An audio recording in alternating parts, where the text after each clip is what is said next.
टाळी वाजवा. विठ्ठल विठ्ठल विठ्ठल विठ्ठल विठ्ठल विठ्ठल विठ्ठल विठ्ठल विठ्ठल विठ्ठल विठ्ठल विठ्ठल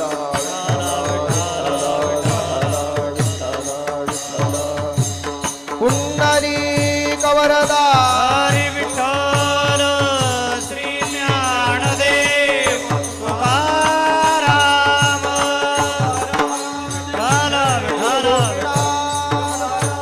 सद्गुरु सखाराम महाराज की जय. विठाला विठाला विठाला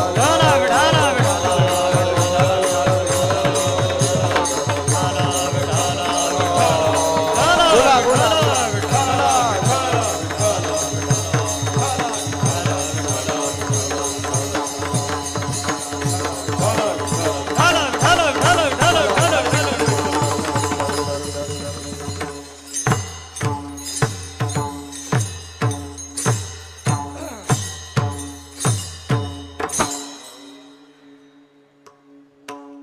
संत पायी माथा धरिता सद्भावे. संत पायी माथा धरिता सद्भावे. तेणे भेटे देव आपे आप. म्हणोनी संतासे अखंड भजावे. म्हणोनी संतासे अखंड भजावे. त्यांचे पायी व्हावे लीन सदा. संत पायी माथा धरिता सद्भावे. तेणे भेटे देव आपे आप. श्री गुरु ध्यान श्री गुरु श्री गुरु ध्यान श्री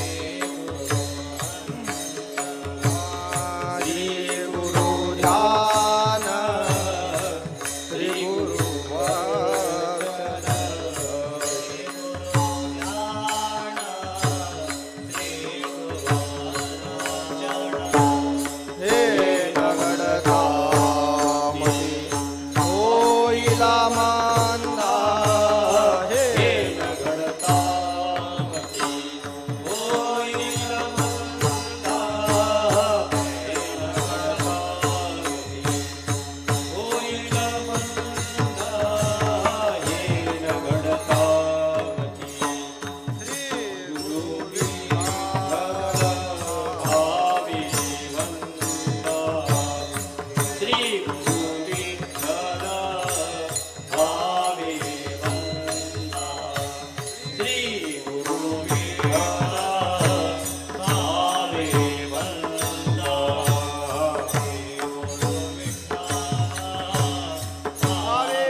श्री गुरु अर्चन. हे न घडता मती होईल मंदा. श्री गुरु विठ्ठल भावे वंदा. दाखविती निज परमानंदा. संत पायी माथा धरिता सद्भावे. तेणे भेटे देव आपे आप. म्हणोनी संतासे अखंड भजावे. त्यांचे पायी व्हावे लीन सदा. प्रस्तुत प्राप्त प्रसंगी कीर्तन रूपी सेवेकरिता प्राप्त असणारा अभंग महान भगवत भक्त श्री पंढरीनाथ परमात्म्याचे लढीवाळ भक्त. भक्त शिरोमणी म्हणून ज्यांना माऊली ज्ञानोबारायानं गौरवलं. भक्त शिरोमणी श्री नामदेवरायांचा भगवत प्राप्तीचं उत्तम साधन सांगणारा 4 चरणांचा असा अभंग आहे. पहिल्या चरणामधून साध्याची प्राप्ती ही साधनाच्या द्वारे होते याचा विचार सांगितला. ज्या साधनाच्या द्वारे साध्याची प्राप्ती झाली ते साधन आपल्याला सोडता येत नाही याचा विचार दुसऱ्या चरणामध्ये सांगितला. यच्चावत प्राणी मात्रांना उपदेश करताना भगवत प्राप्ती ही मनुष्य जीवनाचं अंतिम ध्येय आहे. मग तो भगवान परमात्मा नेमका कुठे राहतो याचा पत्ता सांगितला 3ऱ्या चरणात. आणि शेवटच्या चरणामध्ये भगवान परमात्मा याच संत महात्म्यांच्या संगतीमध्ये राहतो, संगतीची निरंतर इच्छा करतो. असा सुटसुटीत असणारा अत्यंत सोपा अभंग आज चिंतना करता निवडला. विठाला विठाला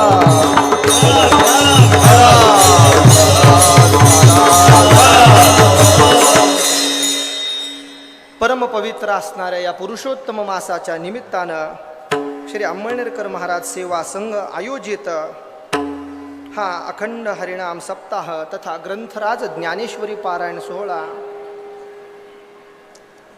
आणि या सोहळ्याच्या निमित्तानं आदरणीय हरिभक्तीपरायण परमश्रद्धेय श्री महाराजांच्या मार्गदर्शनाखाली आपण सगळे भाविक भक्त या ठिकाणी एकत्रित आहोत.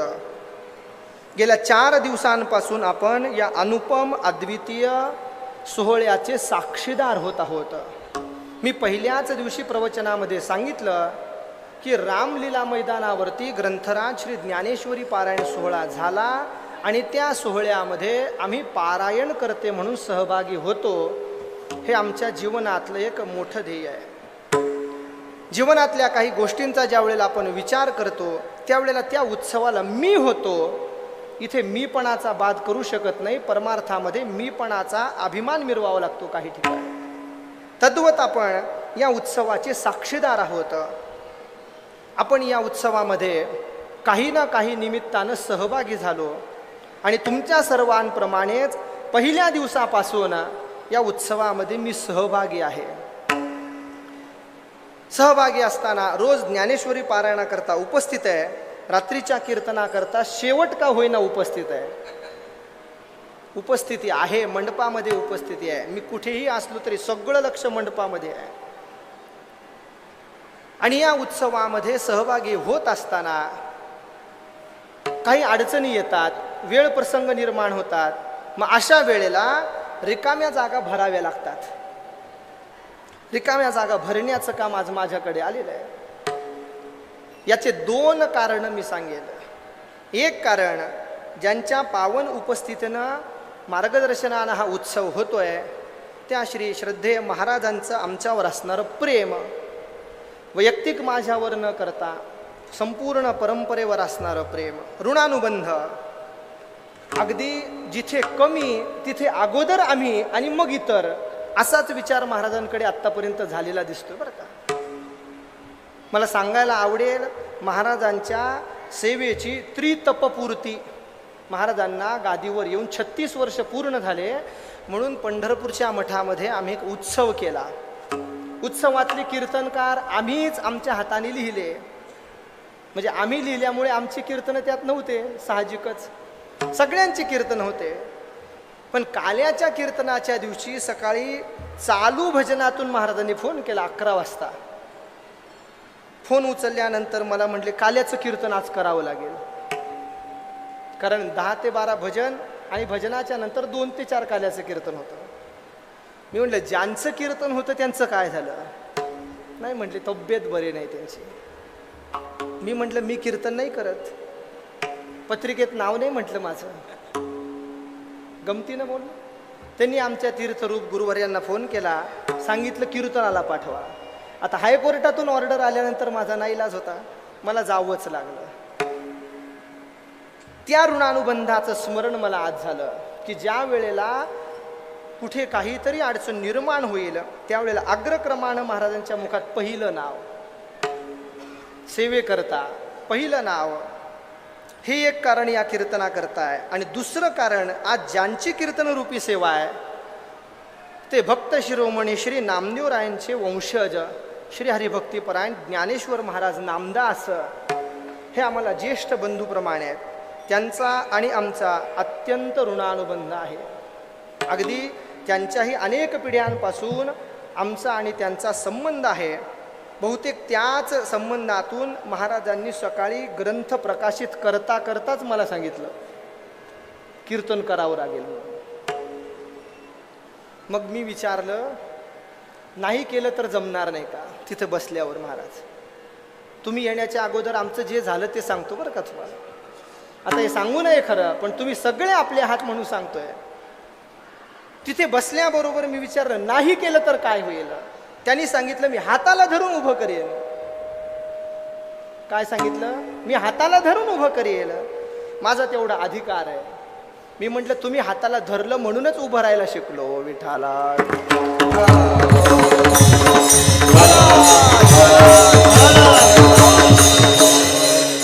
हा सगळा हास्य प्रसंग सोडा, एकंदरीत या सगळ्या विषयाकडे पाहताना त्यांचं आमच्यावर असणारं प्रेम, ऋणानुबंध आणि सेवेकरता आम्ही परंपरेचे लोक कधीही नाही म्हणणार नाही हे महाराजांना चांगलं माहिती आहे. कारण सेवा करण्याकरताच आमचा या कुळामध्ये जन्म झालेला आहे. कदाचित प्रपंच करत असताना कमी अधिकता आमच्यामध्ये येईल, पण सेवा करताना मात्र ती अत्यंत तन्मयतेनं, अत्यंत स्वाभिमानानं. वास्तविक अभिमान नरकाला घालणार आहे, भगवंताला अभिमान चालत नाही. पण सेवा करत असताना मात्र स्वाभिमानानं सेवा करता आली पाहिजे. याचा धरीना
अभिमान, याचा धरीन अभिमान आणि याचाच धरीन अभिमान.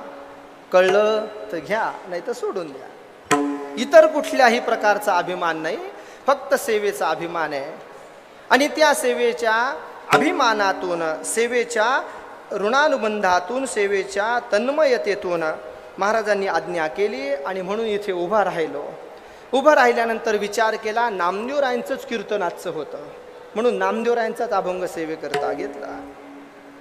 इथे कीर्तनाकरता उभं राहिल्यानंतर या सगळ्यांचं ऐश्वर्य पाहिल्यानंतर असं वाटलं महाराज मी पंढरीतच कीर्तनाला उभं राहिलो. कारण ही सगळी आमची परंपरा बरं का.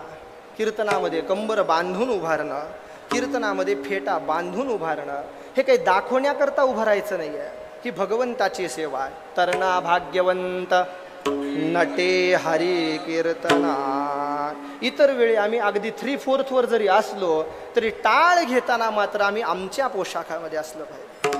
मी आवर्जून नेहमी सांगत असतो की सण उत्सव संस्कृती परंपरा सांभाळत असताना आपण आपल्या वेशभूषेमध्ये असलं पाहिजे.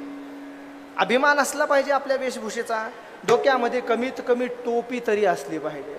आजकाल टाळ देत असताना टोपी देण्याची परंपरा सुरू झाली. निदान काही ठिकाणी तर टोपीही घालायला तयार नाही. विणेकऱ्यांनी कंबर बांधावी, फेटा बांधलेला असावा, या काही प्रमुख सेवेच्या गोष्टी आहेत. तुम्ही म्हणाल महाराज याचं अवडंबर करावं का, हे दाखवण्याकरता करावं का? साधा नियम तुम्हाला सांगतो, ऐका. ज्या वेळेला आपण दवाखान्यामध्ये जातो, गेल्यानंतर शस्त्रक्रिया आपल्या शरीरावर काही करण्याची गरज पडते, त्यावेळेला आपण आपल्या पोशाखावर त्या ऑपरेशन थिएटरमध्ये जातो का? आपले कपडे जाऊ देतात का ते? आपले कपडेच काय, अंगावरचं सगळं बाहेर काढावं लागतं. त्यांचा पोशाख आपल्याला घालावा लागतो का? हा तिथला नियम आहे. हा काय आहे? विधी आहे, विधी. मग परमार्थ करत असतानाही विधीनं परमार्थ करावा का अविधीनं परमार्थ करावा? आपल्या भाषेमध्ये सांगायचं, लिगली परमार्थ करावा का अनलिगली करावा? लिगली परमार्थ करावा. अगदीच काहीच करत नसेल तर थोडं थोडं चालेल, पण जेव्हा थोडं थोडं करायला लागेल तेव्हा मात्र पूर्ण अर्थानं परमार्थिक रूप आपल्याकडे पाहिलं पाहिजे. आपल्याकडे पाहिल्यानंतर असं जाणवलं पाहिजे की आपण वारकरी आहोत, आपण भाविक आहोत, भक्त आहोत. आणि अगदी स्पष्ट सांगायचं झाल्यानंतर आपल्याकडे पाहिल्यानंतर आपण हिंदू आहोत याची जाणीव जगाला झाली पाहिजे. अत्यंत तळमळीनं आणि आग्रहानं मी ही भूमिका नेहमी मांडत असतो. आपल्याकडे पाहिल्यानंतर वाटलं पाहिजे कपाळाला काहीतरी पाहिजे, कायम पाहिजे. प्रसंग तुम्हाला सांगतो, लांबचं सांगत नाही. मला महाराजांच्याच एका शिष्यानं सांगितलं, पहिल्याच दिवशी आपण स्टेजवर पूजा केली. ग्रंथपूजा करत असताना आदरणीय महाराजांनी आमच्या एका गुरुजीला सांगितलं, एकतर टोपी घाला नाही तर शर्ट काढून ठेवा. सप्ताहाच्या पहिल्या दिवशीचा प्रसंग. दुसऱ्या दिवशी एका गुरुजींनी मला सांगितलं, म्हणे महाराज काय सांगावं, महाराज घरी आले, मी गडबडीमध्ये तसाच समोर गेलो, कपाळाला काहीच नाही आणि डोक्यावरही टोपी नाही. महाराजांनी विचारलं काय झालं? कळली का भाषा? काय झालं शब्दाचा अर्थ? कोण गेलं? कारण कपाळालाही नाही आणि डोक्यात टोपी नाही, खाली धोतर आहे फक्त. त्या गुरुजींनी स्वतः प्रसंग मला सांगितला. म्हणलं लक्षात ठेवून तुम्ही कबूल करताय, हाही तुमचा काय आहे? मोठेपणा आहे. अरे संत आपल्याला नेहमी शिकवत असतात, सायास करून शिकवत असतात. आपण सकाळी ग्रंथ प्रकाशामध्ये ऐकलं महाराजांचं मनोगत, कुठं काय वाढावं हेही आज कळत. आग्रही भूमिका असली पाहिजे. परमार्थ करताना पोशाखातच परमार्थ असला पाहिजे. उलट तुम्हाला इथे काही वेगळेपणा आणता येत असेल तर आणा ना, अवश्य आणा, काहीच हरकत नाही. हे सुंदर पखवाजाचे वस्त्र पहा, टाळ पहा, टाळाचं वैभव पहा आणि मग कळेल तुम्हाला खरा परमार्थ काय असतो. हे विषयांतर म्हणून मी बोलत नाहीये, पण हे सगळं मला इथे आल्यानंतर प्रकर्षानं जाणवत आहे, म्हणून मी याचं कौतुक करतोय. चांगल्या गोष्टींचं नेहमी कौतुक करावं. अनेक ठिकाणी आम्ही कीर्तना करता उभं राहतो. कीर्तनाला उभं राहताना विनेकऱ्याला धोतरही नसतं, धोतरही नसतं. मी कोणावर टीका टिप्पणी करत नाही, पण संप्रदायाचे नियम आपण चालवले पाहिजे. माऊली ज्ञानोबारायांनी ज्ञानेश्वरीमध्ये पदाची कोर न संडावी उत्तरार्धामध्ये जे वर्णन केलं ते कशा करता वर्णन केलं की जेणेकरून जिथला नियम तिथेच सांभाळला पाहिजे. याच्याकरता म्हणून विधीनं परमार्थ करावा, अविधीनं परमार्थ करू नये, याच्याकरता हे सगळे नियम सांगितले. आणि हा सगळा अनुभव मला इथे मंडपामध्ये आल्यानंतर रोजच येत होता. फक्त तो मी त्रयस्थ म्हणून अनुभव करत होतो. आज मात्र अध्यक्षीय स्थान माझ्याकडे. फरक एवढाच झाला. आणि खरं सांगू का, मला कालच असं वाटलं, आदरणीय हरिभक्तीपरायण श्रद्धेय आमचे ज्येष्ठ बंधू जयवंत महाराजांचं कीर्तन इथं झालं. त्या कीर्तनामध्ये त्यांनी कीर्तन चांग अभंग घेतला. मला असं वाटलं की त्यांना कीर्तन करायला जर इथे मिळतंय तर आपल्याला का मिळू नये. हे काल रात्री वाटलं होतं बरं का महाराज. मग ते आपलं इंटरनेट कनेक्शन असं जोडलेलं आहे महाराज, तिथे सगळे नेटवर्क फेल आहेत. भगवंताला प्रार्थनाही केली नव्हती, पण मनातलं देवाला कळतं ना, इतरांच्या कळत नाही, भक्तांच्या मनातलं कळतं महाराज. आणि मी हे अभिमानानं सांगत नाही, आलेला अनुभव सांगतो की त्याची रोकडी प्रचिती भगवंतानं मला आज सकाळीच प्राप्त केली.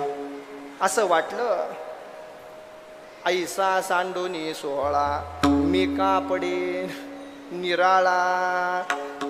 साक्षीदार म्हणून इथे आहे, पण आज महाराजांच्या आज्ञेनं तुमच्या सगळ्यांच्या मध्ये इथं उभं राहण्याचं भाग्य प्राप्त झालं. आपण सगळी माझ्या परिचित आणि नेहमी माझ्या कीर्तनरूपी सेवेकरता उपस्थित असणारी आदरणीय हरिभक्तीपरायण मंडळी इथे आहात.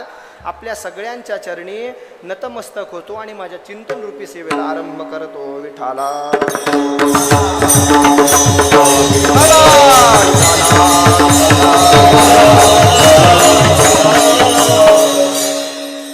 भक्त शिरोमणी श्री नामदेव महाराज भगवत प्राप्तीचं साधन आपल्याला सांगतात. काल आपण कीर्तनामध्ये ऐकलं साधन काय आणि साध्य काय. भक्तीचं वर्णन करताना महाराजांनी काल वर्णन केलं की भक्ती साधनही आहे आणि साध्यही आहे. याचा विचार करत असताना भगवत प्राप्ती हे आपलं साध्य आहे. मग त्याच्याकरता अनेक साधनं आपल्याला प्राप्त आहेत. मग ते सगळेच साधनं या कलियुगामध्ये आपल्याला घडणं शक्य नाही आहेत. कारण कलियुगाचं ज्या वेळेला आपण वर्णन पाहतो, त्या कलियुगाच्या वर्णनामध्ये आपल्याला असं लक्षात येतं की आपण साधन करण्याकरता म्हणून कोणत्याही प्रकारचे पात्र नाही. कारण कोणतंही साधन करायचं असेल तर अंगी पात्रता लागेल ना. अगदी पेपर सोडवायचा असेल तर अभ्यास करावा लागेल. अभ्यास केल्याशिवाय पेपर देता येत नाही. आपल्या सर्वांचं दुर्दैव असं परीक्षेची तयारी करूनही परीक्षा यावर्षी झाली नाही. लक्षात येते का? परीक्षेची तयारी करूनही मागच्या 3 तारखेची परीक्षा झालीच नाही. हजारो विद्यार्थ्यांचं नुकसान झालं. दुर्दैवाची गोष्ट आहे ही की ज्या शिक्षण क्षेत्रामध्ये भारताचं नाव हे पाश्चिमात्य देशांनी हे मोठ्या आनंदानं घ्यावं, त्याच भारतातली ही दुर्दैवी घटना आहे की पेपर फुटला आणि हजारो विद्यार्थ्यांचं नुकसान झालं. कशाकरता सांगतोय? अभ्यास करावा तेव्हा परीक्षा देता येते. मग या ठिकाणी साधनाची स्वीकृती कधी होईल? जेव्हा पात्रता होईल तेव्हा साधनाची स्वीकृती आहे. अगदी मतदान करायचं असेल तरी वय वर्ष 18 पूर्ण लागेल ना. गाडी चालवायची असेल, लायसन काढायचं आहे, विशिष्ट मर्यादा आहे. प्रत्येक मर्यादेचा विचार करा, तेव्हा साधनाची स्वीकृती होते. आणि या कलियुगामध्ये कोणतंही साधन परिपूर्ण रूपानं आपल्याला घडणं शक्य नाही. कारण कलीने लाजविली म्हणून संतांनी सांगितलं, एकही साधन इथे पूर्णपणानं घडत नाही. मग भगवत प्राप्तीचे अनेक साधन आपल्याला सांगितले. या कोणत्याही साधनाचा आपण सांगोपांग ज्या वेळेला विचार करतो त्यावेळेला साधनातली त्रुटी आपल्याला लक्षात येते. यज्ञ, याग, जप, तप, ध्यान हे काही साधनांचा विचार आपल्याकडे. यज्ञ नारायणाची उपासना करायची असेल तर त्या यज्ञामध्ये जे द्रव्य आपण अर्पण करतो, ज्याला हवीर द्रव्य म्हणतात, ते अत्यंत शुद्ध पाहिजे. त्याच्याकरता देश, काल, स्थिती या सगळ्याची शुद्धी पाहिजे. एवढी शुद्धी होऊन भागत नाही. जो यज्ञ करता आहे त्याचीही शुद्धी आपल्याला करावी लागते. आणि त्या यज्ञाकरता म्हणून गाईचं शुद्ध तूप आपल्याला लागतं. आता इथे गाईचं शुद्ध तूप म्हणत असताना एक उपाधी गाईला लावावी लागते, देशी गाईचं. हेही आपल्या भारताचं दुर्दैव आहे. गाईचा उच्चार करताना एकच आकृती डोळ्यासमोर आली पाहिजे का 2 आकृती याव्यात? गाय म्हटल्यानंतर आपल्याला देशी गाय असं म्हणण्याची गरज येऊ नये. कारण याच गायीमुळे आपण इथे जिवंत आहोत. घरामध्ये माय आणि दारामध्ये गाय ही आपली संस्कृती आहे. याच संस्कृतीच्या आधारानं आपण जगतामध्ये वाटचाल करतोय. त्या देशी गाईचं शुद्ध गावरान तूप यज्ञाकरता आपल्याला लागतं. आता गाईचं तूप किती होतं? ज्यांच्याकडे गायी आहेत त्यांना विचारा. मग एवढ्या मोठ्या प्रमाणामध्ये तूप उपलब्ध होणं हेही दुर्मिळ आहे. प्रत्येक द्रव्याची शुद्धी होणं हेही दुर्मिळ आहे. आणि एवढं सगळं करून आपण सगळी सामुग्री जमवली आणि जर मंत्र एखादा चुकला, परिणाम होत्याचं नव्हतं. श्रीमद भागवतामध्ये कथा आहे की मंत्राचा उच्चार चुकला तर मुलगी जन्माला आली. पुन्हा या ठिकाणी राजाने प्रार्थना केली, मुलगा झाला. मुलगा झाल्यानंतर पुन्हा तो एका वनामध्ये गेला, पुन्हा त्याची मुलगी झाली. कथा भागवतामध्ये प्रसिद्ध आहे. मंत्राचा परिणाम होतो. मंत्राचा स्वर नीट उच्चारावा लागतो. एक एक अक्षर आपल्याला नीट उच्चारावं लागतं. वृत्रासुराच्या कथेमध्ये आपल्याला माहिती आहे, वृत्रासुराचा ज्यावेळेला इंद्रानं वध केला त्यावेळेला त्वष्टा प्रजापतींनी आहुती दिली, इंद्राला मारणारा पुत्र जन्माला यावा. पण गडबडीमध्ये अनावधानानं झालं काय, इंद्राकडून मरणारा, इंद्राला मारणारा याच्याऐवजी इंद्राकडून मरणारा. वृत्रासुराची कथा आपल्याला माहिती सगळ्यांना. आणि तो वृत्रासुर इंद्राकडून मरण पावतो. हे सगळं सांगण्याचं कारण कलियुगामध्ये साधन घडणं फार कठीण आहे. मग ते कोणतंही साधन असेल, यज्ञयागादी साधनांची ही परिस्थिती आहे. त्याच्यानंतर जपतपादी साधनांचा विचार करा. एकांतामध्ये गेला, वनामध्ये गेला, गेल्यानंतर तप करू लागला. पण मनामध्ये असा विचार आला, तप करून कोणाचं भलं झालं, चला घरी, घरी जाऊन चांगलं चांगलं खावं, चांगलं चांगलं प्यावं आणि आनंदानं राहावं. चार्वाकाचं मत आपल्याला सांगितलं, ऋणम कृत्वा घृतम पिबेत भस्मीभूतस्य देहः पुनरागमना कुतः. कशा करता तप करायचंय? तप करून कोणाचं कल्याण झालंय? तप करण्याची आवश्यकता नाही. चांगलं खावं, चांगलं प्यावं आणि याच्याकरता जर धन नसेल तर ऋणम कृत्वा, कर्ज काढा. पण घृतम म्हणजे चांगलं तूप, तुपाच्या अर्थानं करा. तूप हे सरळ अर्थ, लक्षार्थाना मात्र चांगलं ग्रहण करा, चांगलं खा, चांगलं प्या. कस्वर्ग हा कह नरक हा. चार्वाकाने विचारलं, तुम्ही कोणी स्वर्ग पाहिला का? तुम्ही कोणी नरक पाहिला का?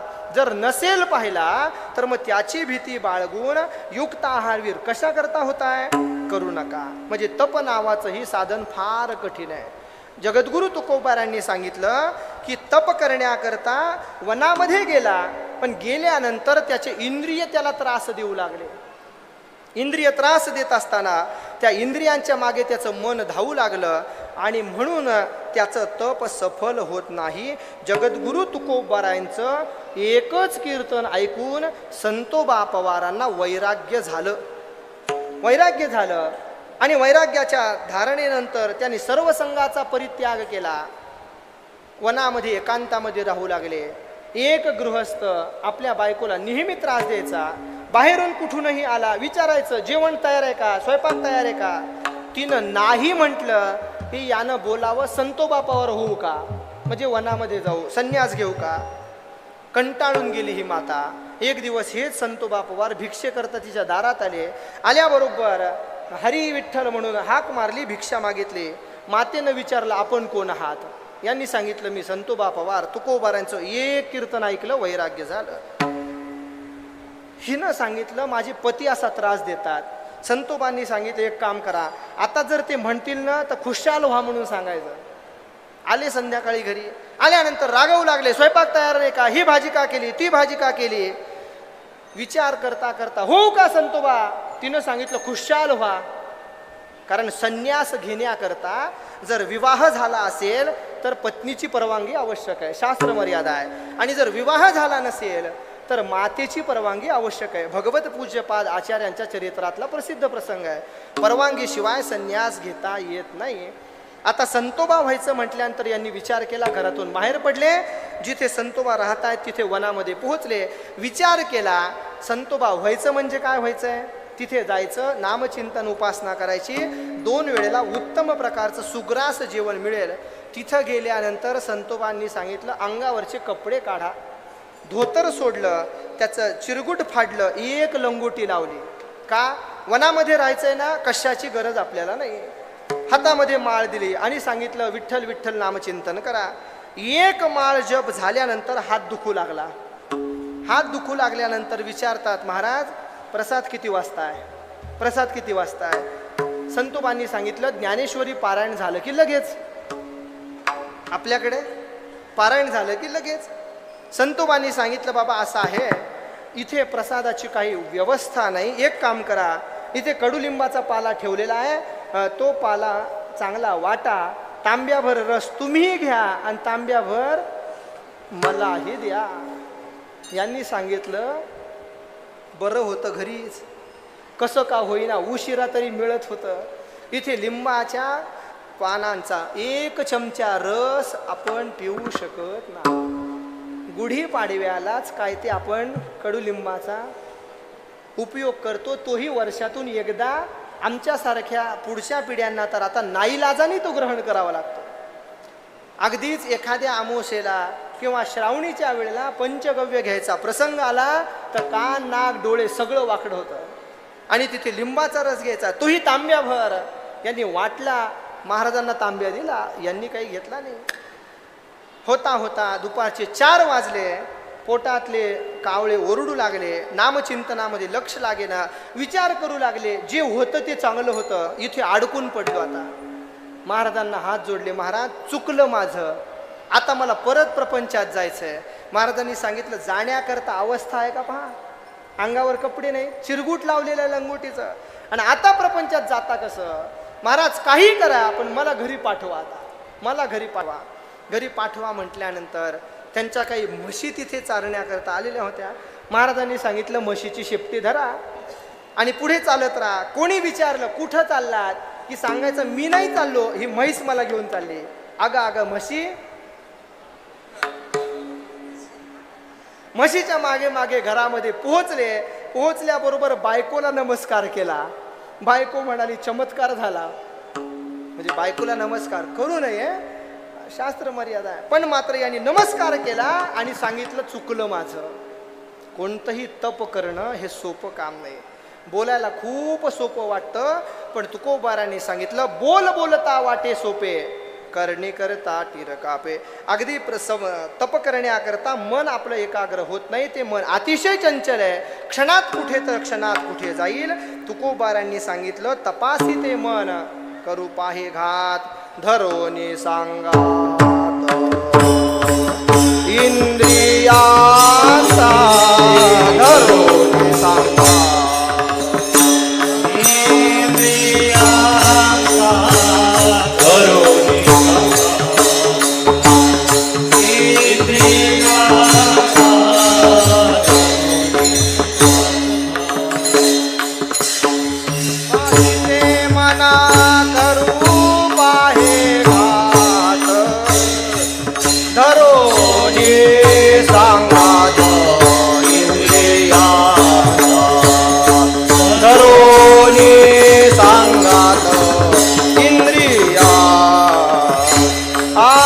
तपासिते मना करू पाहे घात, धरोनी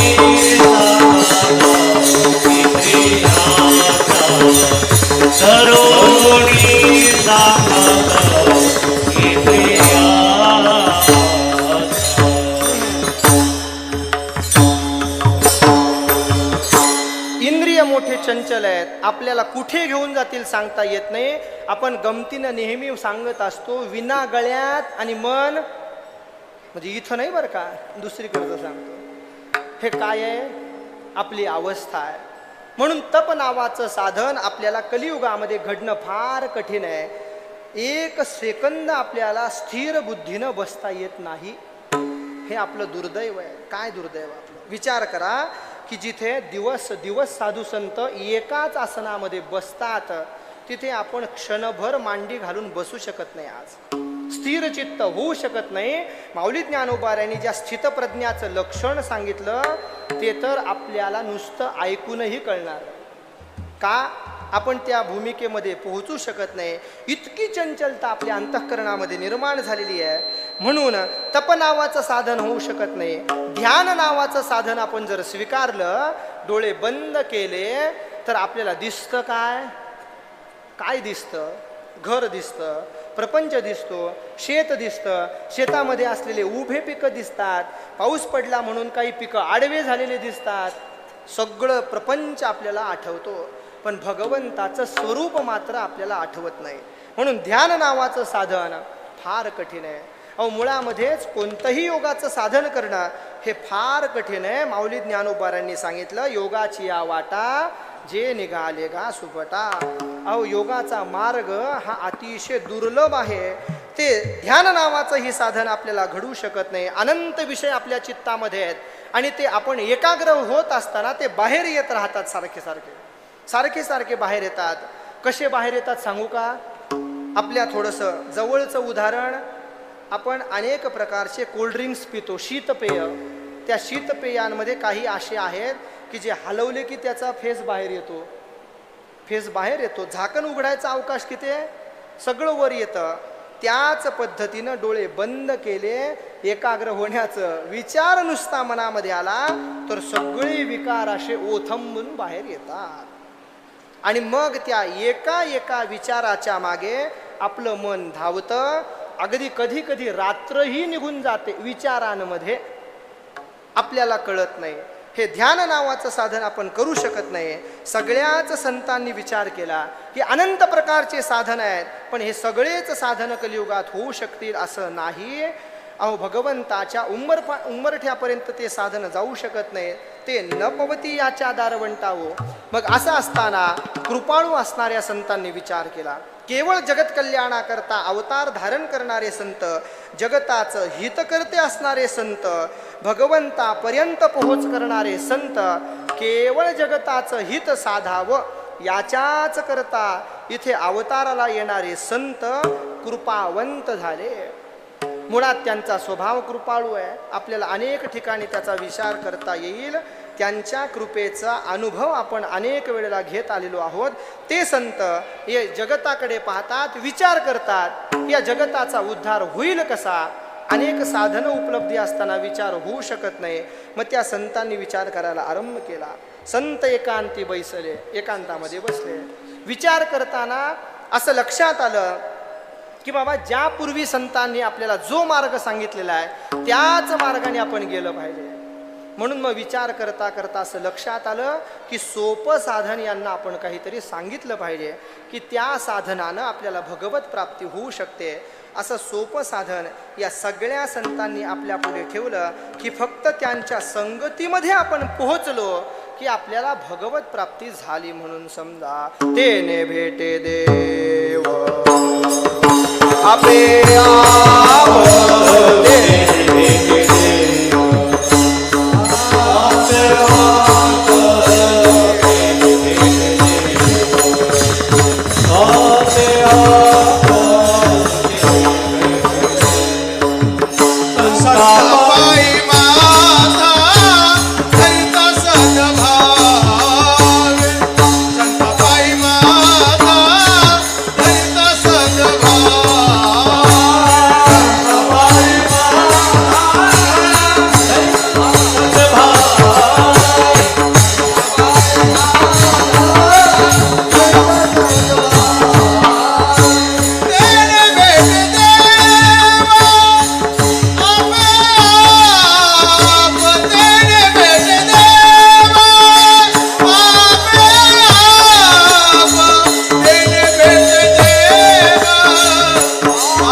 एकमुखानं विचार केला आणि सांगितलं जगताला सोप्या साधनाने भगवत प्राप्ती व्हावी.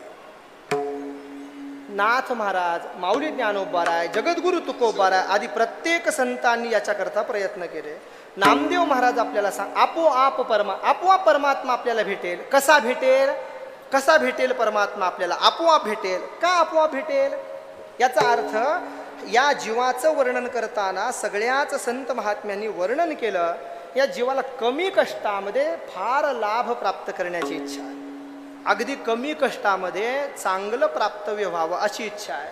अगदी एखाद्या लहान लेकराला आपण दुकानामध्ये पाठवलं तर पाठवल्यानंतर उरलेला रुपया तू घे हे सांगण्याची त्याला गरज पडत नाही, तो ठेवून घेतो आपोआप. म्हणजे आणण्याकरता गेला होता घरातलं सामान, पण मिळालं काय? रुपया. अगदी लहान लेकराला हे कळतं. तसं मोठ्या माणसाला जर आपण एखादं काही साधन सांगितलं तर तो काय विचारतो, यात माझा काय फायदा? आपल्याला वेद, शास्त्र, इतिहास, पुराण, उपनिषद सगळ्यांनी सांगितलं अनुद्दिश्यम मंदोपी न प्रवर्तते. एखादा मूर्खही अज्ञानी त्यालाही आपण एखादं साधन सांगितलं तर तोही म्हणतो माझा फायदा काय. ज्याला आपण असं समजतो याला काहीच कळत नाही, पण त्यालाही आपलं चांगलं कळत असतं. याचा अर्थ साधनाची स्वीकृती करण्याची इच्छा नाही, पण देव मात्र मिळाला पाहिजे. कष्ट करण्याची गरज नाही, पण देव मात्र मिळाला पाहिजे. ते गाणं पहा सगळीकडे वाजत असतं, देव आशाने पावायचा नाही. देव बाजारचा सगळ्याला पाठ येते, पण कीर्तनात चालत नाही आपल्याला. तुमच्या आठवणी करता फक्त सांगितलं. देव प्राप्त करायचा आहे, पण तो आशाने मिळणार नाही. याचं कारण काय? देव प्राप्ती करता कष्ट करावे लागतील, सायास करावे लागतील. पण संतांनी आपली अवस्था ओळखली आणि ओळखून ठरवलं, बाबांनो काळजी करू नका, डोंट वरी, मै हुना संतांची भूमिका, मी आहे, घाबरू नका. संत महात्म्यांनी कृपा केली आणि सांगितलं आपोआप तुम्हाला देव मिळेल. पण साधन काय करायचं आहे? फक्त त्यांच्याकडे चला, त्यांच्याकडे गेल्याबरोबर देव प्राप्त होईल. त्यांच्याकडे जायला सांगितलं. कोणाकडे सांगितलं? संतांकडे जायला सांगितलं. कसं जायला सांगितलं? सद्भावे. अत्यंत महत्त्वाचा शब्द आहे. अंतःकरणामध्ये सद्वासना धारण करून जा. कोणत्याही प्रकारची दुर्बुद्धी घेऊन जाऊ नका. सद्बुद्धीनं संतांकडे चला. जाऊन करायचं काय? त्यांच्यापाशी आपण बसलो की आपल्याला भगवत प्राप्ती झाली. का भगवत प्राप्ती झाली? माऊली ज्ञानोबारांनी आपल्याला 18व्या अध्यायामध्ये ओवीच्या रूपाने चिंतन सांगितलं. हरपले आपण पे पावे, तै संता ते पाहता गिंसावे. गिंसावे म्हणजे प्राप्त व्हावं. जे आपलं हरवलेलं आहे ते आपल्याला संतांना पाहिल्याबरोबर प्राप्त होतं. संतांच्या भेटीनं नाही, संतांच्या दर्शनानंही नाही, नुसत्या संतांच्या पाहण्यानं आपण पे पावे, आपल्याला प्राप्त होतं. म्हणून वानावे, ऐकावे तेची सदा. आपल्याला जे मिळवायचं आहे ते कुठं आहे? संतांकडे आहे. मग तिथे गेल्यानंतर काही करावं लागेल का? माऊली ज्ञानोबारांनी सांगितलं पुढे करावं लागेल, पण आपण पे पावे, आपल्याला ते सहज प्राप्त होईल. पण याच्याकरता आपलं काय हरवलंय हे अगोदर कळावं लागेल. काय हरवलंय हे कळण्याच्या अगोदर आपण कोण आहोत हे अगोदर कळावं लागेल. मग काय हरवलं हे कळेल. आणि मग काय हरवलं हे कधी कळेल? जेव्हा आपण कोण आहोत. मग या सगळ्या गोष्टीचा विचार कधी होईल? आपण कोण आहोत हे कळाल्यावर. मुळात जीवाला आपल्या स्वरूपाची ओळख नाही. अज्ञानाचं शुद्ध आवरण आहे. त्या आवरणानं आपण आपल्याला विसरलो. तुम्ही इथे बसलेल्या कोण्याही व्यक्तीला विचारा तुम्ही कोण, ते काय सांगतील? आपल्या नावापुढे एखादी उपाधी असेल त्या उपाधीचा उच्चार करतील आणि माझं नाव अमुक आहे. कोणी डॉक्टर असेल, कोणी वकील असेल, कोणी नेता असेल, कोणी पुढारी असेल, कोणी महाराज असेल, उपाधी सांगेल ना आपली आणि मग नाव सांगेल. आता हे नाव आत्म्याचं आहे का देहाचं आहे? नाव देहाचं आहे का आत्म्याचं आहे? आपण जन्माला आल्यावर आपल्याला नाव होतं का? नाव होतं. आपल्या आत्याने आपलं नाव ठेवलं म्हणून ते नाव आपण घेऊन जगात मिरवतोय. त्या नावाचा अभिमान घेऊन मिरवतोय. ते नाव आपलं नाही. म्हणजे याचा अर्थ आपली आपल्याला ओळख नाही. मी नेहमी दृष्टांत सांगत असतो. एक राजा शिकार करताना गेल्यानंतर वनामध्ये इकडे तिकडे भटकू लागला. त्याला लागली तहान लागल्यानंतर जवळच एक आश्रम होता. आश्रमामध्ये गेल्यानंतर तिथे बसलेल्या साधूला त्याने पाहिलं, वंदन केलं. म्हणजे राजाही साधूला वंदन करतात. वाक्य नीट लक्षात घ्या. राजा साधूला वंदन करतात, साधू राजाला वंदन करत नाही.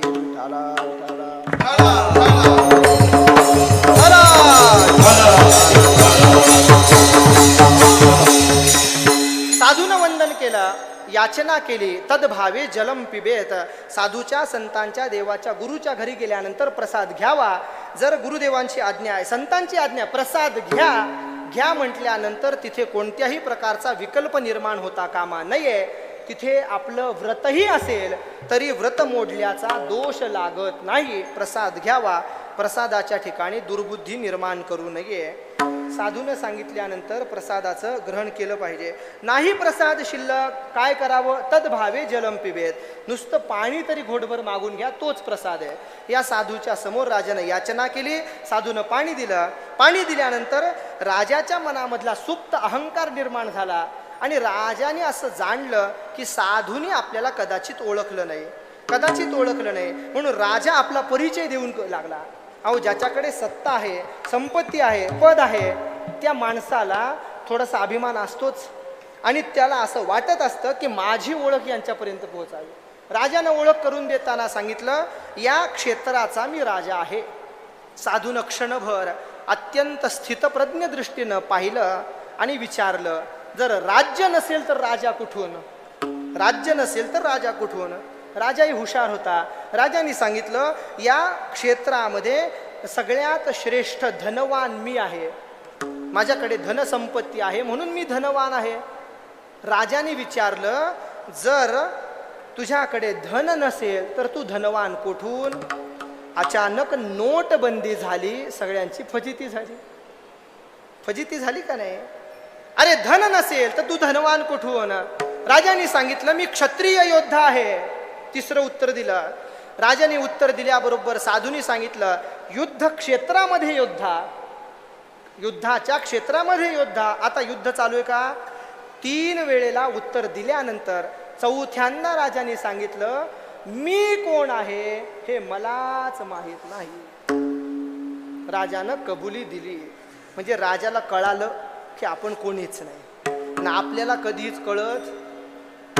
पहिल्या दिवसापासून एक वक्त्यांनी हा विचार मांडला. अनेक वर्षांपासून आपण कीर्तन, प्रवचन, भागवत कथा ऐकत आलो तरी आपल्याला हे कळालं नाही. राजाला लगेच कळालं. आपल्याला कळायला एखादा जन्म जावा लागेल ना, कारण पूर्वजन्माचे असणारे काही संस्कार ते आपल्याला तिथपर्यंत जाऊ देत नाही. अज्ञानाचं शुद्ध आवरण आहे वेदांताच्या भाषेमध्ये. साधूनं अत्यंत प्रसन्नतेने सांगितलं, राजा तुलाच माहित नाही तू कोण आहे, काळजी करू नको, आता मी तुला सांगतो तू कोण आहे. म्हणून आपल्या सर्व संतांनी आपल्याला साक्ष दिली की मी कोण आहे हे आपल्याला कोण सांगतं? संत सांगतात. मी वासुदेव तत्वता कळो येईल विचारता, आहे ठाऊक सभाग्य संता, नाही तुझ्या निकमागता.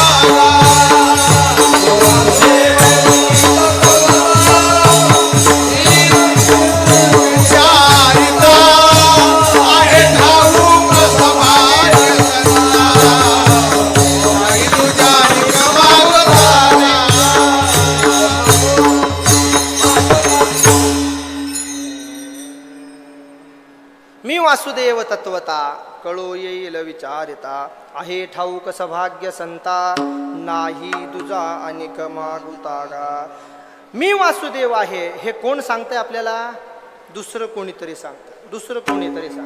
आपल्याला आपलं कळत नाही म्हणून माऊलींनी सांगितलं, हरपले आपण पे पावे. आता या ओवीचा अर्थ करत असताना 2 दृष्टींना अर्थ करता येतो. आपली हरवलेली वस्तू आपल्याला प्राप्त होते. हरवलेली या शब्दाचा अर्थ आपल्यापाशी नसलेली का आपल्यापाशी असलेली पण आपल्याला कळत नसलेली असा करता. कोणत्या पद्धतीने चिंतन करता पहा. सरळ अर्थानं विचार केला तर आपल्यापाशी नसलेली वस्तू म्हणजे हरवलेली वस्तू. पण तसा अर्थ न करता वेदांत असेल, न्यायशास्त्र असेल, याच्या सर्व भूमिकेतून आपल्याला अर्थ असा करावा लागतो की आपल्यापाशी ती वस्तू आहे पण ती आपल्याला सापडत नाही. जवळीच आहे परी भेटेना, जवळीच आहे परी भेटे,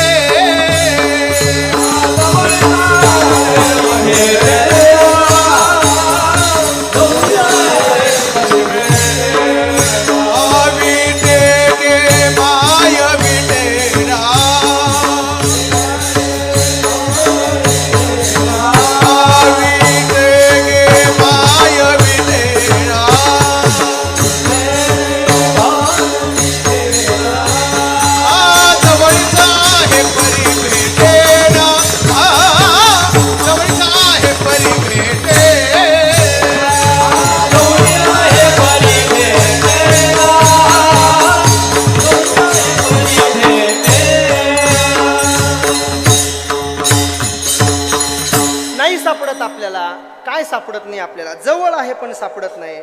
याचा विचार करताना जे लोक चष्मा वापरतात ते कधी कधी घाई गडबडीमध्ये डोळे पुसतात.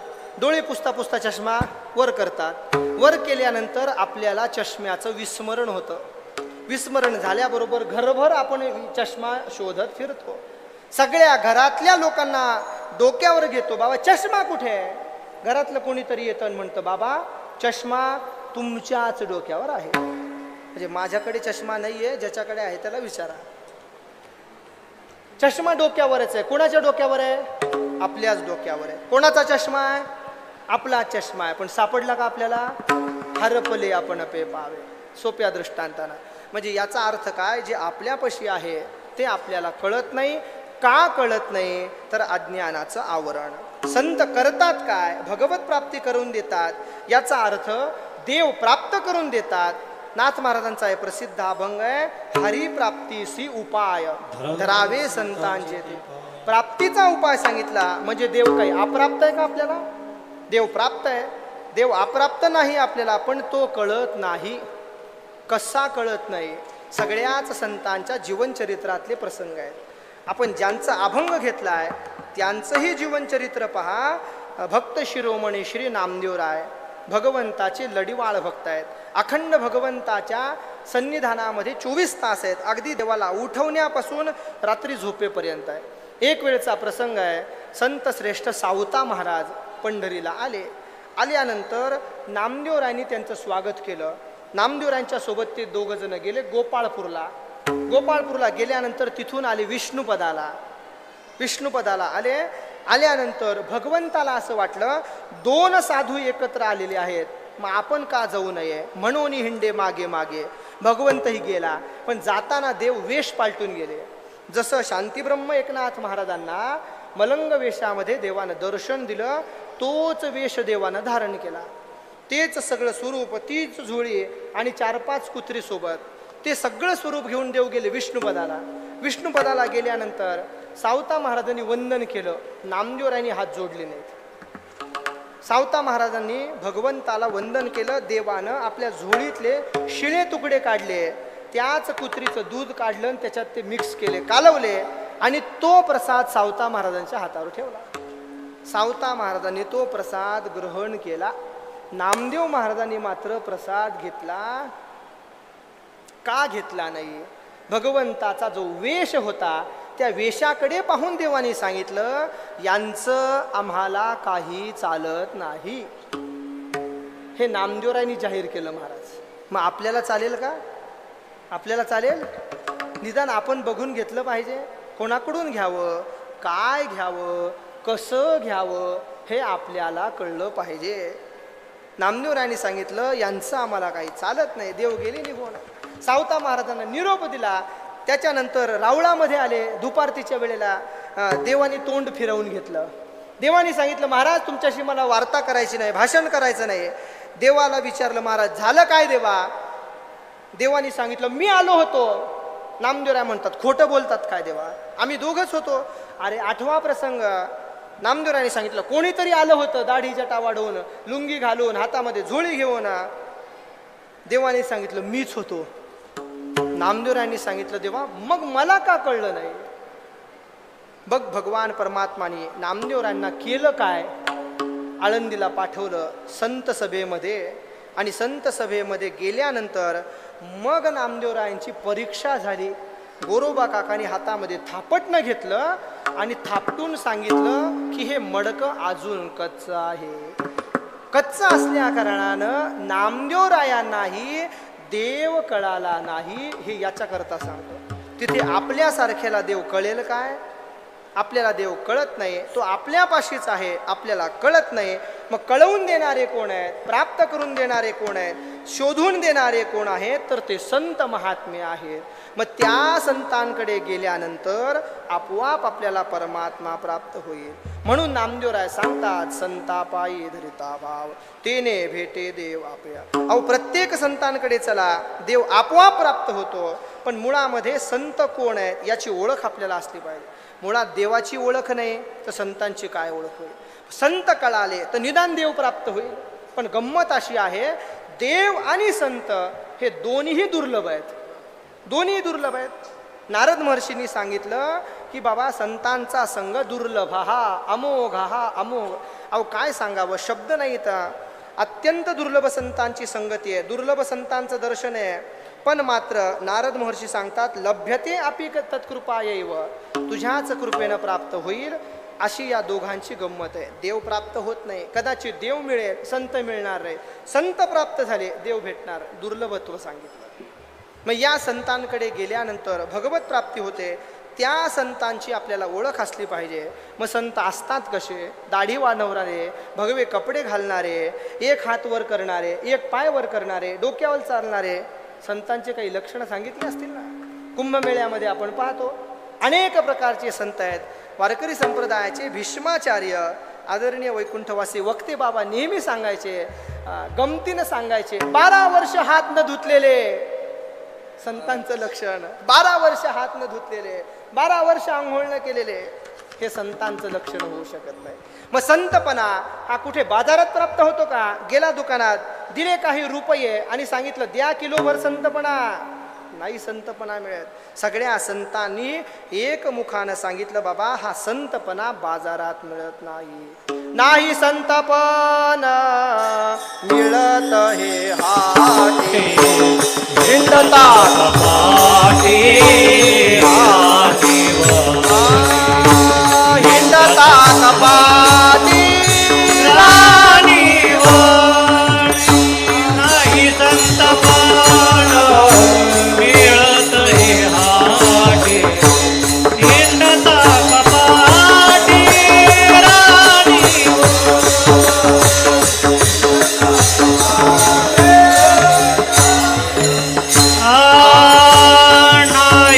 संतपण मिळत हे हारी हिंडता कपाटे राणीवाणी हिंडता कपाटे राणीवाणी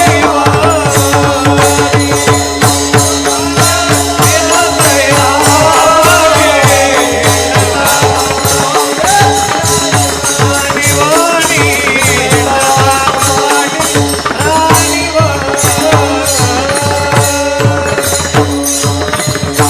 संतपणा हाटी म्हणजे बाजारात मिळत नाही. कपाटात मिळतो का? वनामध्ये गेला तिथे तरी संतपणा मिळेल काय? मिळत नाही. मग नये मोल देता धनाची राशी. अहो मोल देऊनही आपल्याला संतपणा प्राप्त होत नाही. याचा अर्थ संतपणा हा विकत मिळत नाही. मग संत ही काही वस्तू आहे का? सर संत ही पदवी आहे का? संत ही अवस्था आहे. आणि जे अवस्थेचे असतात त्यांनाच संत म्हणतात. जे व्यवस्थेचे असतात त्यांना आजकाल संत म्हणण्याची प्रथा सुरू झाली. ज्यांचा मोठा बडेजाव त्यांना संत म्हणतात. आणि असे अनेक म्हणवणारे संत हिट लिस्टवर आहेत.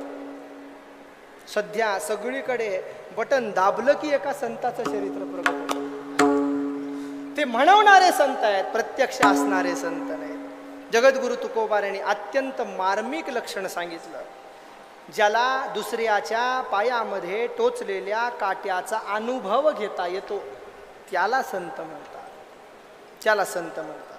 दुसऱ्याला संत म्हणू नका. माऊली ज्ञानोबा यांना उपदेश करताना आदिशक्ती मुक्ताबाई आईसाहेबांनी सांगितलं ना, संत कोणाला म्हणतात?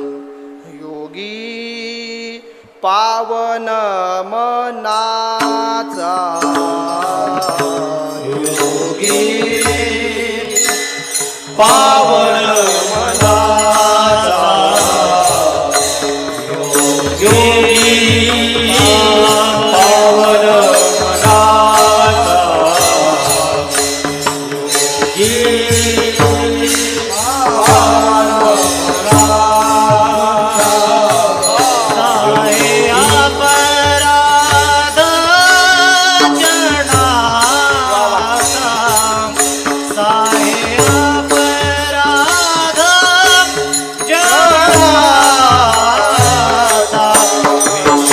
योगी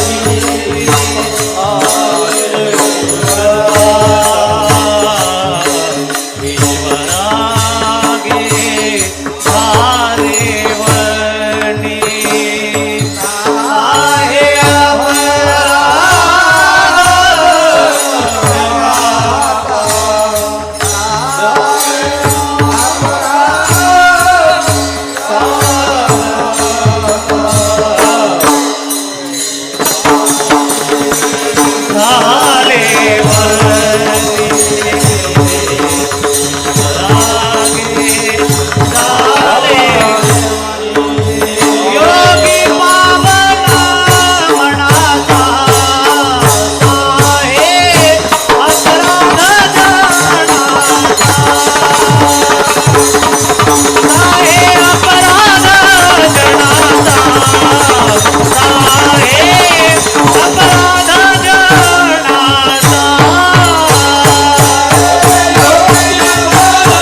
आहे अपराध जनाचा, विश्वरागे झाले वन्ही, संती सुखे व्हावे.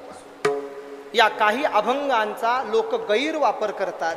एखाद्या साधूला जर कोणी त्रास देत असेल तर लोक एवढं प्रमाण पुढं करतात.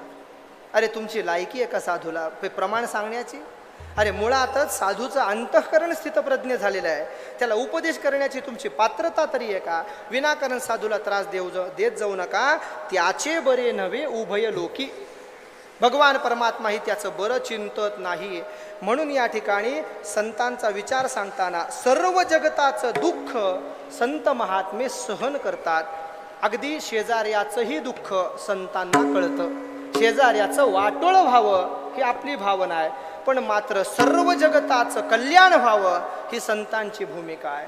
जे खळांची व्यंकटी सांडो तया सत्कर्मी रती वाढो. माऊली ज्ञानोबारांनी पसायदानामध्ये भगवंताकडे याचना करताना प्रार्थना केली आहे, दुर्जनाचं दुर्जनत्व नष्ट व्हावं, दुर्जन नष्ट व्हावा असं कुठेही म्हटलेलं दुर्जनत्व नष्ट व्हावं. त्या संतांचे अनेक लक्षण आपल्याला पाहायला सापडतील. बाह्य रंगानं आपण आणि साधू हे दिसायला सारखे आहेत, पण मात्र ओळखताना साधू ओळखायला फार कठीण आहे. कारण दोन्ही दिसती सारखी, वर्म जाणे तो पारखी. जो पारखी आहे त्याला त्याचं वर्म कळत असतं. अगदी कोणतीही वस्तू घेत असताना त्याची तार्किक बुद्धी जागृत होत असते. दुकानामध्ये कोणतीही वस्तू घ्यायला गेला तर त्याला ते कळत असतं हे ओरिजिनल आहे का डुप्लिकेट आहे. अगदी हिरा आणि गारगोटी तुकोबारांनी दृष्टांत देऊन सांगितलं, दोन्ही सारखे दिसत आहेत, पण त्याची परीक्षा कधी आहे? हिरा ठेविता ऐरणी, वाचे मारिता जोगणी. हिरा फुटत नाही, पण होय करणीचा चुरा, गारगोटीचा चुरा होतो. त्याच पद्धतीनं एखाद्यानं डुप्लिकेट हिरा वापरला आणि दागिने केले तर जो पारखी आहे त्याला लक्षात येतं. आपल्या महाराष्ट्राची समृद्ध अशी विद्वानांची आपल्याकडे अनेक विद्वानांची रेलचेल होती. पेशव्यांच्या काळामध्ये असे एक विद्वान होते, 3.5 शहाणे त्या काळात होते. एक पूर्ण शहाणे, 2 पूर्ण शहाणे, एक अर्धे शहाणे, 3.5 शहाणे. मग ते सगळे आपली बुद्धिमत्ता त्या काळात वापरत होते. असाच एक बुद्धिमंत पेशव्यांच्या दरबारामध्ये होता. एक राजस्थान प्रांताहून कलाकार सुबक असे दागिने घडवून पुण्याला आला. पेशव्यांच्या दरबारात पोहोचा झाला.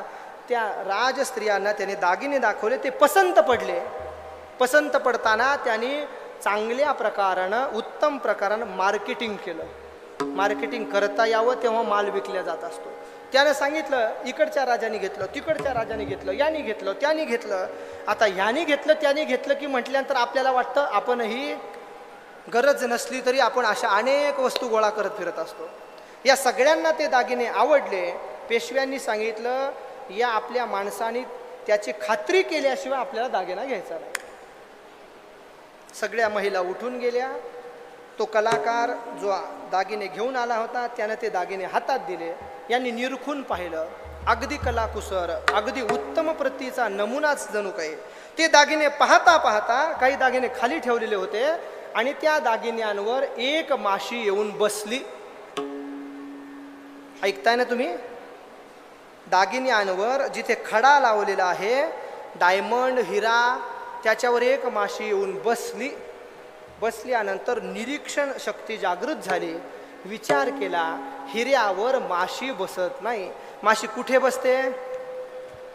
माशी कुठे बसते? घाणीवर बसते. हिऱ्यावर हे माशी कधी बसते का? नाही बसत. जे पदार्थ म्हणून आहेत तिथे बसते, वस्तूवर माशी सहसा जात नाही. जागृत झाली शक्ती. याने भांड्यामध्ये पाणी मागवलं, गरम पाणी. गरम पाण्यामध्ये सगळे दागिने घातले. घातल्यानंतर एक एक डायमंड, हिरा विरघळू लागला. डायमंड विरघळू लागला. विरघळल्यानंतर त्यांनी बोट घातलं आणि असं पाहिलं तर साखरेचा पाक त्याला लागला.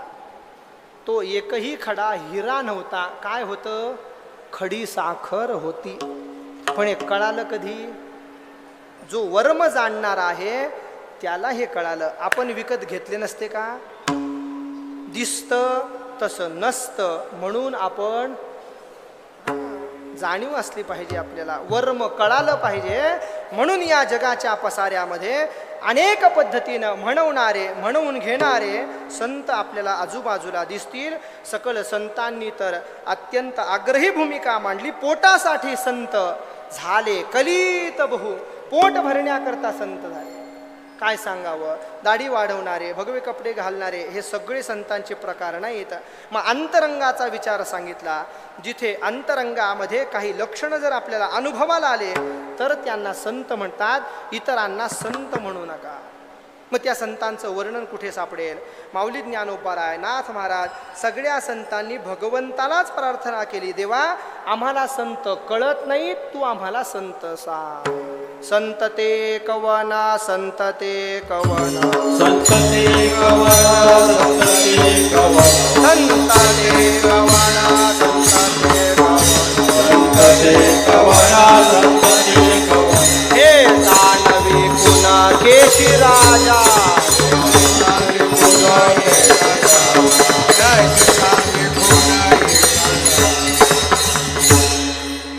संत ते कवन, संत ते कवन, हे जानवी खुन केशी राजा. भगवंताला याचना केली. भगवान परमात्माने सांगितलं वेगळ्या पद्धतीनं संतांचं वर्णन करण्याची गरज नाही. अगोदर मी उद्धवांना संतांचे लक्षण सांगितले श्रीमद भागवतामध्ये 11 स्कंदामध्ये, आणि दुसऱ्यांदा अर्जुनांना श्रीमद भगवद्गीतेमध्ये भक्तियोगाचं वर्णन करताना शेवटचे काही श्लोक जे सांगितले, नमे भक्त प्रणश्यती समे भक्त, या अर्थानं जे वर्णन आहे ते संतांचं वर्णन आहे. भगवान परमात्म्याच्या मुखातलं वचन आहे. भगवान परमात्मा स्वमुखानं संतांची लक्षणं सांगतात. संतोनपेक्षा मच्चित्ता प्रशांता समदर्शिना निर्ममो निरहंकारा निर्द्वंद्वा निष्परिग्रहा. नाथ महाराजांनी त्याच्यावर सुंदर भाष्य केलं. साधूचे अमित गुण, त्यात मुख्यत्वे अष्टलक्षण. 8 प्रकारचे मुख्य लक्षण आहेत. सगळे लक्षण आपल्याला सांगायचे नाही, एखाद्या लक्षणाचा आपल्याला विचार करायचा जेणेकरून आपल्याला संत कळतील. पहिलाच लक्षण सांगितलं, संत हे अनपेक्ष आहेत. नाथ महाराजांनी त्याचं गुणवर्णन केलं. प्राप्ता प्राप्त लाभावस्था, बाधू न शके साधूंच्या चित्ता, चित्त घातले भगवंता, निरपेक्षता या नाव. पहिलं लक्षण सांगितलं, संत अनपेक्ष आहेत. का अनपेक्ष आहेत? तर संतांच्या चित्तामध्ये दुसरं काहीच नाही. विषय तो त्यांचा झाला नारायण, विषय तो त्यांचा झाला नारायण. विषय तो त्यांचा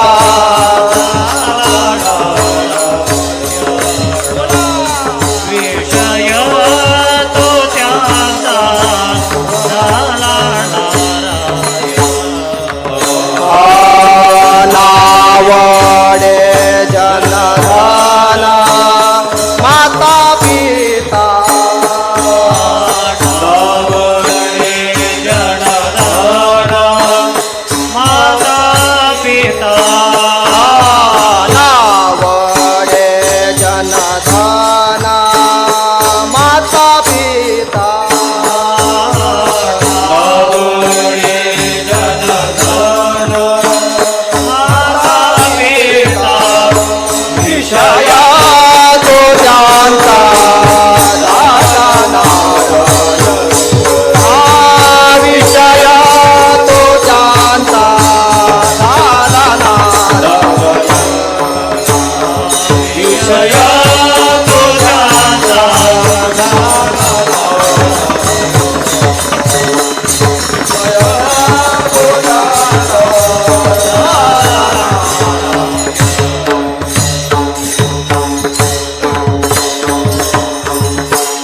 संत महात्म्यांचं चित्त परमात्म स्वरूप झालेलं आहे, म्हणून विषय तो त्यांचा. एक विषय तो सकळांचा हरी. त्यांना परमात्म्याशिवाय दुसरं काही आवडत नाही. आपल्या सर्वांच्या परिचयाचं प्रमाण, चित्ती तुझे पाय डोळा रूपाचे ध्यान, अखंड मुखी नाम तुमचे वर्णावे, माझे चित्त तुझे पाया मिठी पडले पंढरी. चित्तामध्ये दुसरं तिसरं काही नाही, एक विषय तो सकळांत. म्हणून त्यांचं चित्त परमात्मा स्वरूप झालेलं आहे. सगळ्या लक्षणांचा विचार करायचा नाही. मच्चित्त नावाचं दुसरं लक्षण आहे. त्याचं वर्णन करताना नाथ महाराजांनी सांगितलं, देह झालिया लक्ष्मीभूत, किंवा आपदग्रस्त, हे वचन अत्यंत महत्त्वाचं आहे. देह झाली या लक्ष्मीयुक्त म्हणजे संतांच्या चरणाजवळ लक्ष्मी माता पाणी भरते, पण संतांना त्याच्याशी घेणं नाही. किंवा आपदग्रस्त, त्या संतांचा देह अपघातग्रस्त जरी झाला तरी संतांना काही फरक पडत नाही. 2 उदाहरणं माझ्या समोर आहेत. मी पुराणातले उदाहरणं देणार नाही, मी तुमच्या अगदी जवळचे परिचयाचे उदाहरणं देईल.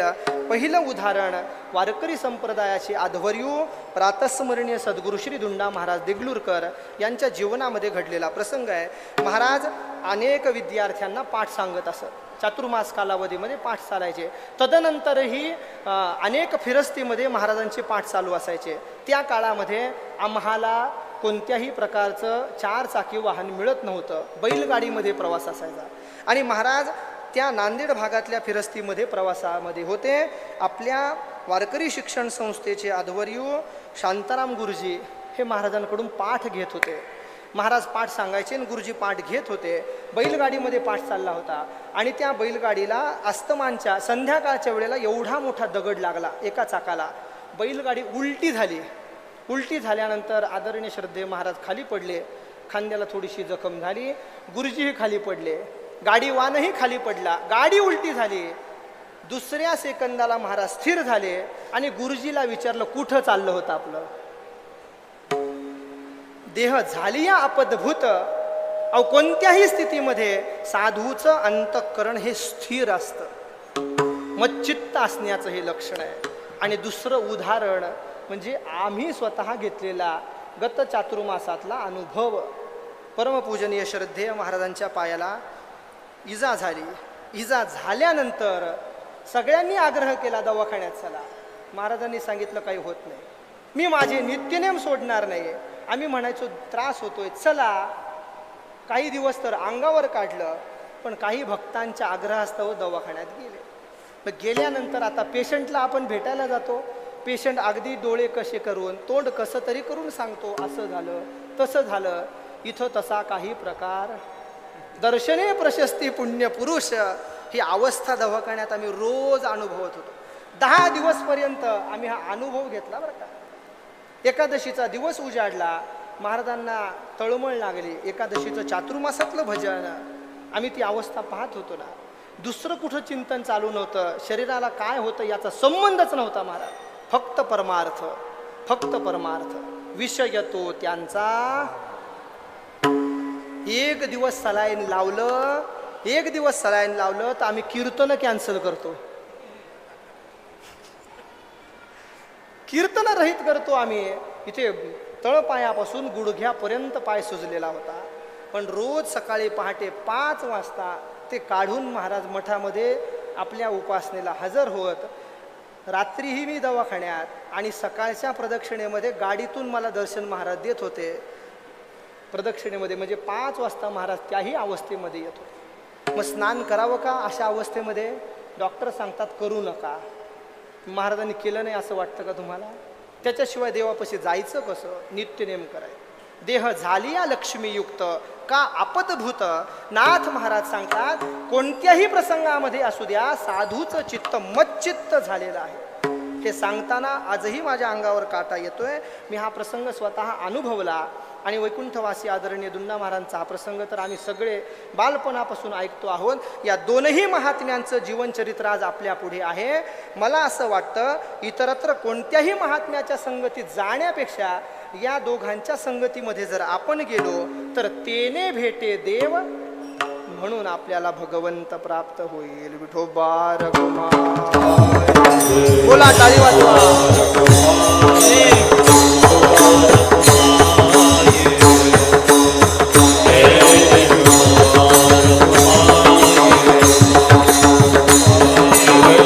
बोला बोला, टाळी वाजवा.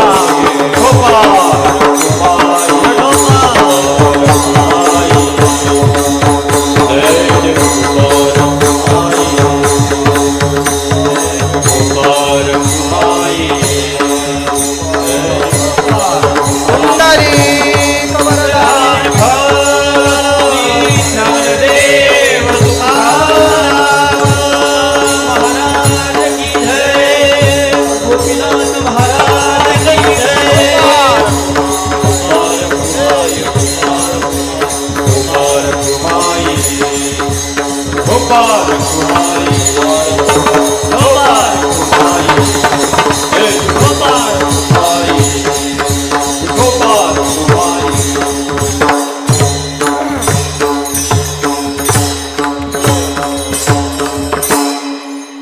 संतांच्या संगतीमध्ये परमात्मा राहतो. मग भगवत प्राप्ती करायची असेल तर संतांच्या पुढे चला. भगवत प्राप्ती झाल्यानंतर काय करायचं आहे? साध्याची प्राप्ती झाल्यानंतर साधनाचा त्याग होतो. माऊली ज्ञानोबारांनी आपल्याला सांगितलं. पण ज्या साधनानं भगवंताची भेट झाली ते साधन मात्र आपल्याला सोडायचं नाही. म्हणून वानावे, म्हणून ऐकावे तेची सदा. माऊली ज्ञानोबारांचा मार्ग नामदेवराय निवडतात. म्हणून संतासी अखंड भजावे. आपल्याकडे संप्रदायामध्ये भगवंताचीही उपासना आहे आणि संतांचीही उपासना आहे.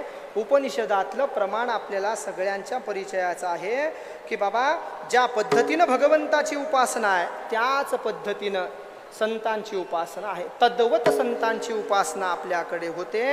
म्हणून संतांना आपल्याला सोडता येत नाही. त्यांचे पायी व्हावे लीन सदा. अत्यंत नम्रतेनं त्यांच्यापाशी जावं. हा भगवान परमात्मा त्याच संत संगतीमध्ये राहतो. संता घरी देव कामधंदा करी. अनेक प्रकारचे कामं करतो आणि धंदाही करतो.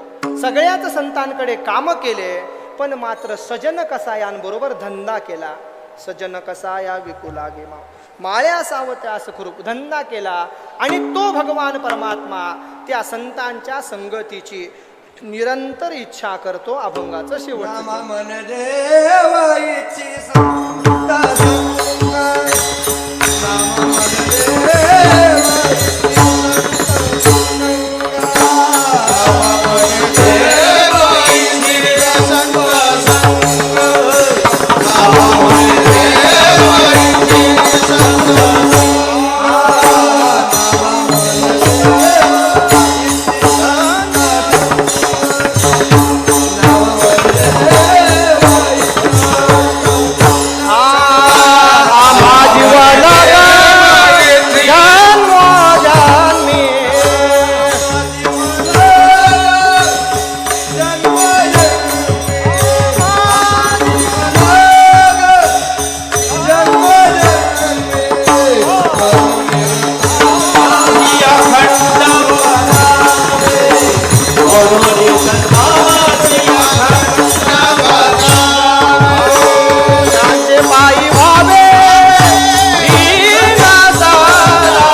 संता की त्या संत महात्म्यांच्या संगतीची देव निरंतर इच्छा करतो. अगदी जरी देव नेवनी घातला दुरी. नाथ महाराज सांगतात परतोनी पाहे तव घरा भीतरी. नाथ महाराजांनी देवाला पाठवून दिलं तरी देव घरी दिसला. देवाला विचारलं पुन्हा का आलात? देवाने सांगितलं देव म्हणे माझे पुरत असे गोड संगती या गोड वैष्णवांची. संतांचा संग मला अतिशय प्रिय आहे. आमच्या परंपरेचे असणारे मूळ सत्पुरुष सद्गुरू श्री विठोबा दादा महाराज चातुर्मासे यांच्या शेवटच्या कालावधीमधला हा प्रसंग आहे की देव संतांच्या संगतीची इच्छा करतो. देह क्षीण झाला. महाराज तीर्थक्षेत्र अन्व्यावरून आषाढी वारी करता पंढरीला जाण्याकरता निघाले. पैठणपर्यंत पोहोचले. वयोवृद्धतेमुळे चालता येईना. आता काहीतरी वाहन शोधलं पाहिजे म्हणून सगळे आजूबाजूला वारकरी शोध घेऊ लागले. काहीच मिळेना. त्याच वेळेला भगवान परमात्म्यानं संधीचं सोनं केलं. भगवान परमात्माने वारकऱ्याचा वेश धारण केला आणि गरुडांना आज्ञा केली की तुम्ही घोड्याचं रूप धारण केला. भगवान परमात्मा घोडा घेऊन तिथे हजर झाले. आमच्या महाराजांच्या सेवकाने विचारलं बाबा महाराजांना पंढरीला नेशील काय? देवानं सांगितलं त्याच्याच करता इथे आलो. आता पैठणपासून पंढरपूरपर्यंत प्रवास करायचा आहे. भगवान परमात्म्याच्या विभूतिमत्वामध्ये घोडा हा भगवंताचं वाहन सांगितलं. भगवंताचं स्वरूप सांगितलं. म्हणून घोड्यावर बसताना पूर्वीच्या काळामध्ये पायातलं पायतान काढून बसल्या जात होते. पायातलं घालून घोड्यावर बसता येत नव्हतं. म्हणून महाराजांच्या चरण पादुका महाराजांनी काढल्या. आता ठेवायच्या कुठे हा प्रश्न निर्माण झाला. त्यावेळेला भगवान परमात्माने विचार केला, हातामध्ये पादुका घेतल्या. आता त्या काळात देवानं पागोटं बांधलेलं होतं, मोठं पागोटं. त्या पागोट्यामध्ये देवानं त्या पादुका ठेवल्या. आपण कसाही विचार केला तर पैठण ते पंढरपूर कमीत कमी 10 दिवस तरी लागतील त्या काळात. आता आपल्याला 15 दिवस 17 दिवस आपण सोहळ्याचा विचार केला तर लागतात. कमीत कमी 10 दिवस तरी प्रवास झाला. 10 दिवसपर्यंत देवाची रोज ही क्रिया चालू होती. दासगणू महाराजांनी हा प्रसंग अत्यंत सुंदर वर्णन केला. आर्याकार मोरोपंतांनीही आपल्या अनेक आर्यांमध्ये हा प्रसंग नमूद केला की भगवंतानं महाराजांच्या चरण पादुका मस्तकावर धारण केल्या. जो प्रसंग द्वापार युगामध्ये घडला तोच प्रसंग कलियुगामध्ये जसाच्या तसा घडला. सेवकाच्या शिरी धरोनी चाले पादुका. भगवंतांनी पादुका धारण केल्या. पंढरपूरला पोहोचल्यानंतर द्वादशीच्या दिवशी महाराजांनी विचारलं, अरे ज्यानं आपल्याला पंढरीला आणलं त्याला काहीतरी प्रसाद दिला पाहिजे. लोकांनी सांगितलं, महाराज तो निघून गेला. रात्री स्वप्न दृष्टांत पंढरीनाथाचा झाला. तुमच्या भक्ती सुखाला भुललो, मीच कान्होबा झालो. कान्होबाचं रूप देव घेऊन आले होते. त्या दिवसापासून मूळच्याच संत पादुका वरी देवे मस्तकी धरिल्या. दासगणू महाराजांचं प्रमाण आहे. त्या पादुका महाराजांनी पुन्हा पायामध्ये घातल्या नाहीत. त्या पादुका तेव्हापासून आजपर्यंत आमच्या पूजेमध्ये आहेत. हे सगळं सांगण्याचं कारण नामा म्हणे देव इच्छी संत संग. देवाला नको म्हणून जरी सांगितलं तरी देव संतांच्या संगतीची इच्छा करतो. नामदेव महाराज सांगतात, ते संत आणि देव आम्हाला जीवलग आहेत. म्हणून आपण काय केलं पाहिजे, म्हणून संतासी अखंड भजावे, त्यांचे पायी व्हावे लीन सदा. श्री विठ्ठल श्री विठ्ठल श्री विठ्ठल श्री विठ्ठल श्री विठ्ठल श्री विठ्ठल श्री विठ्ठल. बोला बोला, टाळी वाजवा सगळे. श्री विठ्ठल श्री विठ्ठल श्री विठ्ठल श्री विठ्ठल श्री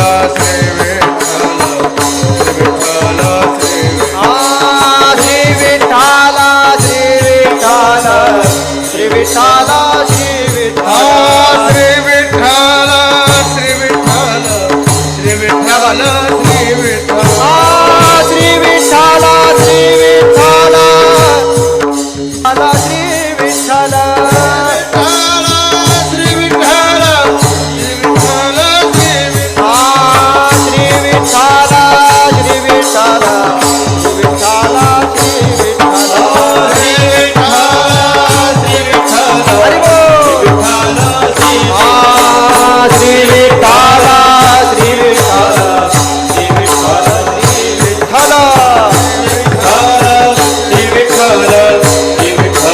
श्री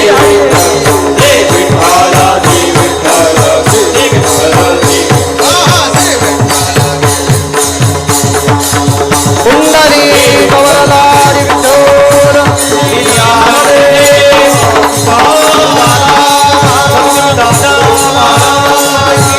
सद्गुरु सकाराम.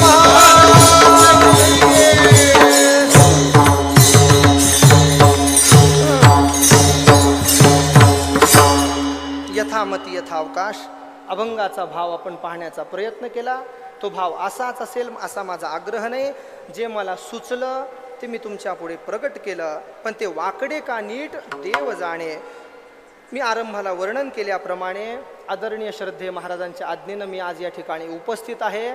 ते नेहमी आमचं कौतुक करत असतात. अनेक वेळेला माझ्या कीर्तनाकरता प्रवचनाकरता महाराज आवर्जून उपस्थित राहतात. मला अनेक प्रसंग ज्ञात आहेत. त्यापैकी महत्त्वाचा प्रसंग वैकुंठवासी गुरुवर्य श्री भानुदास महाराज देगलूरकर यांचा प्रथम पुण्यस्मरणाचा उत्सव श्री पंढरी क्षेत्रामध्ये झाला. त्या ठिकाणी चातुर्मास कालावधी असल्या कारणानं प्रवचन सेवा मी केली आणि नेमकं त्या प्रवचनाकरता महाराज आले. मी विचारलं, तुम्ही का आलात? तर त्यांचं उत्तर होतं की तुझं प्रवचन आहे म्हणून आलो. हे त्यांचं प्रेम आहे. कौतुक करण्यामध्ये ते कधी मागे पुढे पाहत नाहीत. कौतुक नेहमी पाहत असतात. मला वाटतं आजही त्यांनी मला सकाळी निरोप दिला, आज्ञा केली ते कौतुक पाहण्याकरता की जे शिकवलं ते येतं आहे का नाही पाहण्याकरता. कोणीतरी परीक्षा घेतली पाहिजे. आम्हाला अनेक श्रोते प्राप्त होतात, पण असे श्रोते प्राप्त होणं हे आमचं भाग्याचं लक्षण आहे. आदरणीय महाराजांच्या चरणी अनेक वेळेला कृतज्ञतापूर्वक दंडवत करतो. आजच्या या कीर्तनरूपी सेवेकरता म्हणून आमच्या मुल्हेर संस्थानचे आमचे आदरणीय भक्तराज महाराज आवर्जून या ठिकाणी लवकर आले बरं का, कीर्तनाकरता लवकर आले. त्यांचंही आमच्यावर असलेलं प्रेम, परंपरेचं प्रेम. आपण सगळीच आदरणीय मंडळी या ठिकाणी उपस्थित आहात. सर्व श्रोतृवृंदांच्या चरणी, आदरणीय सगळ्या वारकरी भाविक भक्तांच्या चरणी नतमस्तक होतो आणि ही कीर्तनरूपी सेवेला विराम देतो. विठ्ठल जय जय. विठ्ठल जय जय.